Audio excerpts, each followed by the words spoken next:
When asked, why do people go to church or why don't they go to church? There's many different reasons and many different answers that you get from people.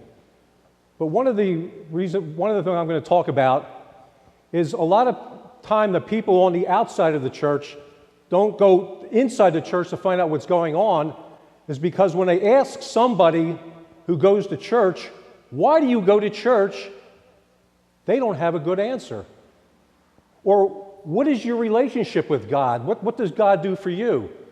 Many people don't have a good answer, and it's certainly not a good enough answer that would entice people to come into church. And what I try to envision and help everyone at Fallsington is I try to tell them how important it is to have a God story. You need to have a God story. How is God working in your life?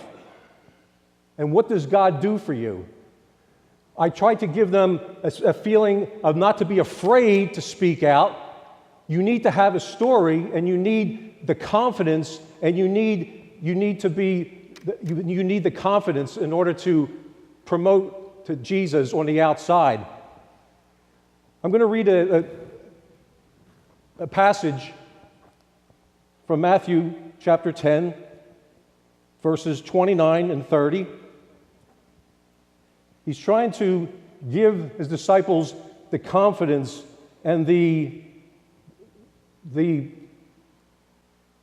spirituality that they need. It says, "Are not 2 sparrows sold for a penny, yet not one of them will fall to the ground outside your Father's care?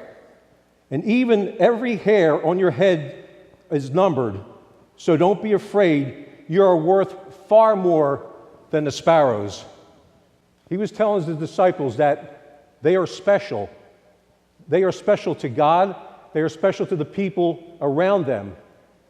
And how do we make people feel special? A lot of times we have a lot of tired Christians who are kind of burned out, and it's kind of hard to get them excited about everything. And if you try to tell them, do you know that you are special in the eyes of God? A lot of times you might get an answer like, well, I don't feel very special. He doesn't seem to answer my prayers, and I can't seem to find where he is. But I'm going to take a little survey about how we can make people in your congregation feel special. And I want to do a survey, which if this works, I hope you can share this with your congregation.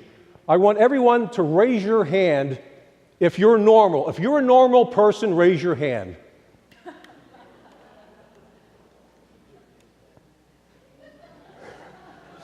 I noticed the people raising their hand are laughing. There's a couple, right? There's a couple people who seem to be normal, but for the most part, a lot of people don't consider themselves normal. I asked that question in my church, and everyone's looking around, everyone's laughing, and one elderly gentleman starts raising his hand, and his wife said, "Put your hand down, you're not normal." So if we're not normal, then we must be different. And if we're all different, then we must be special. And we are special in the eyes of God. We are special to God, and we are special to each and every one of us. We are all special. We each have a gift, and we need to know what that gift is, and we need to search our soul, and we need to ask God, God, help me find my relationship with you to be stronger so I can tell people on the outside how it feels. Now, my God story and testimonial is a 20-minute testimonial, which I won't get into, because 12 years ago, I was an atheist my whole life. And it was only about 12 years ago I found God. My beautiful wife there, Penny, she would always go to church and pray for my salvation. So when I decided to try to see what this God stuff was, I would go to church with my wife. She would sit in the front pew, and I would be in the very last pew like this. I would say, come on, somebody just tick me off so I can get out of here, because I don't want to be here. Where are these hypocrite Christians that I'm so familiar with?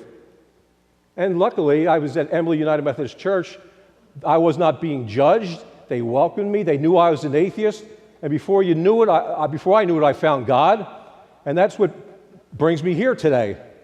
But so many stories. But what I do pray every single day, or at least most of the days I pray, I say, God, please use me for you. Please put me where I need to be. Let me see what I need to see, hear what I need to hear, and feel what I need to feel so I can help someone or share a story to someone. And just a couple stories. My God moment, I was pulling up to behind this real piece of junk truck. It was all beat up. The fender was off. And I'm pulling up to this truck. And in the truck, there was a back sticker that said, "Get rich quick." And I'm pulling up to this piece of junk in my nice car, and I'm thinking, what possibly could this person tell me about getting rich? I said, yeah, right. So I'm pulling up, and I get closer and closer. It says, "Get rich quick. Count your blessings." Wow. Touché. I was being judgmental. I thought because he had that piece of junk truck and I had this new car, how is he going to teach me about getting rich quick? And that was an inspiring moment that I say, wow, count your blessings. This person in that car, I wanted to get out and shake his hand, but the light changed and he took off. Another thing that the congregation people say, "Pastor Joe, what do you want us to do? What do you want us to say? You expect us to go out with a Bible and start preaching the Bible?" I said, no, you have to find your God moments. And I want to give you an example that something that happened to me. And I want you to tell me, what would you do in this situation? I had a Big Mac attack, so I went to the McDonald's. One of their teens said, "What's a Big Mac attack?" And I said, "It's a Big Mac hamburger." So I'm sitting there watching, there was a road in the front, and I'm eating my burger, and there was a woman who was 2 seats away from me, and she's talking on the phone. She's laughing, and they're laughing and talking about family and husbands and different things. And all of a sudden, a woman walks in front of the glass, and she's on the phone, and she's looking at the road. And the woman alongside me, she says to me, "That's who I'm talking to on the phone." And so she says, she's knocking on the window, and she says, "Turn around, turn around." And she turns around, and they go, "I can't believe you're here." Apparently, they were talking on the phone. They didn't realize they were both at the McDonald's. So she says, come on around, come on around. She comes around, and she looks at me, she goes, "Wow, wasn't that a coincidence?" And I said, "No, that wasn't a coincidence. God wanted you two to be together today." And she went, "You're right. I've been praying for weeks that we would get together, and we haven't been able to get together." And she said, "Thank you for letting me realize that this was God's moment." And it's little things like that. What would you have done? Would you have just said, "Yeah, that was a coincidence," or would you have not said anything at all? But there's times you could interject. I have a barroom ministry. Talk about a colorful ministry where I attend different bars and pubs throughout my hometown, and I don't go in there preaching or doing, they just get to know who I am, and eventually they will sit down and talk to me, and they'll ask me questions about heaven or God or hell, and it's really great because they actually end up coming to me. But one time, I'm going to give an example. You know what? Get the detergent soap, a piece of detergent soap, liquid soap. What happens when you put it in a pan of grease? What does this grease do? Spreads out, right? I felt like that drop of soap once in the barroom ministry. It was the week before Christmas, and all these men were talking about how they can't wait till Christmas season is over. They just can't wait.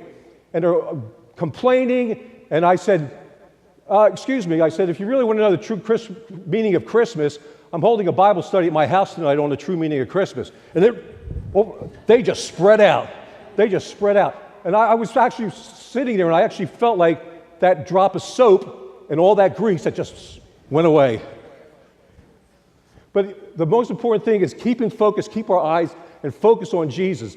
And the thing, I love the story of Peter walking on the water. No, I can't even get to that. I don't have the time for that.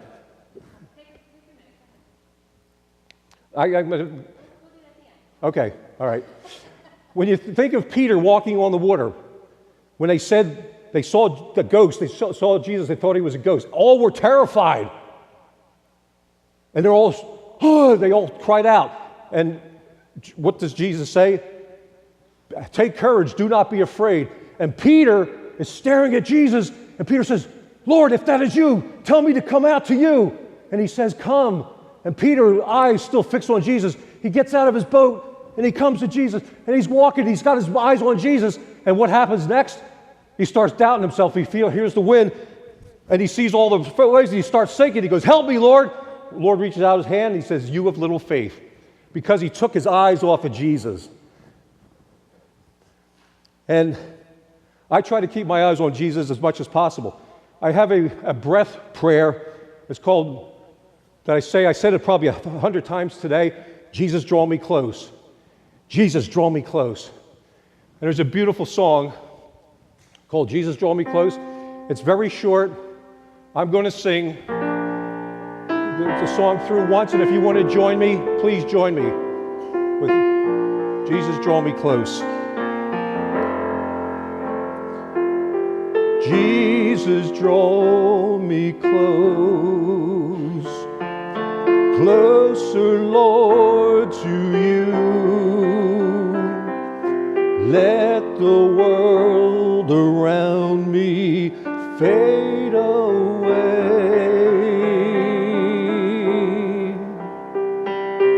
Jesus, draw me close, closer, Lord, to you. For I desire to worship and obey. Sing. Jesus, draw me close, closer, Lord, to you. Let the world around me fade away.